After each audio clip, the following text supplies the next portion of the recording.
सोचिए, लंका का महापराक्रमी रावण एक ऐसी गलती कर बैठा जिसने उसका घमंड चूर चूर कर दिया। हाँ, ये वही रावण था, 10 सिर वाला महापंडित, शिव भक्त।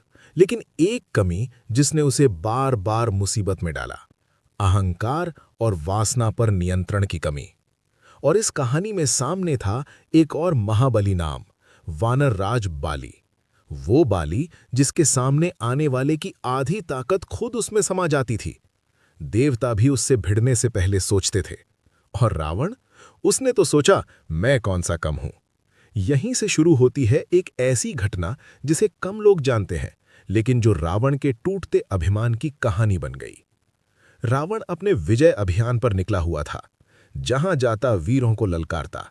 जब उसे बाली की ताकत के किस्से सुनाई दिए तो उसका अहंकार भड़क उठा। देखता हूं कौन है ये बाली। वो सीधे किष्किंधा पहुंच गया। लेकिन किस्मत देखिए, उस समय बाली महल में नहीं था। महल में थी उसकी पत्नी तारा। सिर्फ सुंदर ही नहीं, बल्कि अत्यंत बुद्धिमान, धैर्यवान और राजनीति समझने वाली स्त्री। रावण ने महल में प्रवेश किया। उसकी नजरों में वही पुराना घमंड, वही अधिकार जताने की आदत। उसे लगा, पूरी दुनिया उसकी शक्ति के आगे झुकती है, तो ये महल भी झुकेगा। लेकिन उसे अंदाजा नहीं था कि सामने तारा खड़ी है। तारा ने घबराने के बजाय परिस्थिति को समझा। उसने रावण से बातों में उलझाना शुरू किया। शांत स्वर, संयम, लेकिन भीतर से समय जीतने की कोशिश। क्योंकि उसे पता था, अगर बाली लौट आया तो कहानी पलट जाएगी। और फिर वही हुआ। बाली लौट आया। जैसे ही उसे पता चला कि रावण उसके महल तक पहुंच गया था, उसका क्रोध भड़क उठा। रावण युद्ध के लिए तैयार था, आखिर वो रावण था। लेकिन अगले ही पल जो हुआ, उसने इतिहास बना दिया।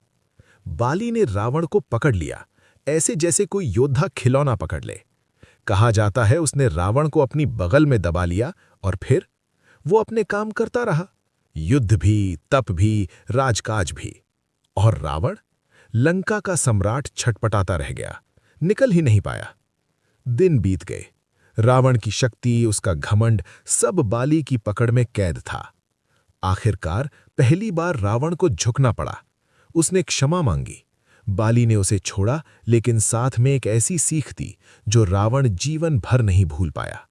शक्ति महान है, पर मर्यादा उससे भी बड़ी। पराई स्त्री और पराये घर की मर्यादा लांघोगे तो पराक्रम भी अपमान में बदल जाएगा।